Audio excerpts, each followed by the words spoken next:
In this video, I'm going to go ahead and show you how you can delete your Reddit account on mobile. For more tutorials, make sure you subscribe, and let's get right into it. So guys, this is a super simple thing to do. The first thing you will want to go ahead and do is head over to your browser, so Google Chrome, Firefox, whichever you use. Go ahead, open up your browser, and then come over to reddit.com and log in. And then once you've logged in, what you will need to do is simply go to the three lines in the top right corner, and then go ahead and click on your username. And then once you've clicked on your username, you will be brought to this page here, and then you want to go ahead and select Edit Profile underneath. And then if you get this little pop-up here, you can go ahead and you can click on the Reddit app, or you can go ahead and continue with your browser. So for this example here, I'll just go ahead and click on the Reddit app.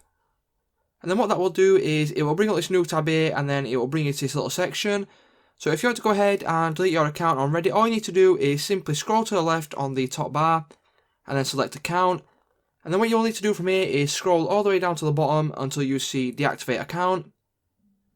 Go ahead, click on Deactivate Account, and then you'll get this little pop-up here, so you can go ahead and you can give optional feedback, so you don't have to go ahead and do that. So all you will need to do from here is go ahead and input your username and then your password. Click I understand deactivated accounts are not recoverable. So please make sure you are 100% certain about deactivating your account, guys, because you will not be able to recover it in the future. So if you are happy with that, go ahead, put in your username, put in your password, and check this box here. And then that's how you go ahead and delete your Reddit account on mobile. So it's just that simple, guys. If this video did help you out, please remember to leave a like, comment, subscribe to the channel, and I'll see you in the next one.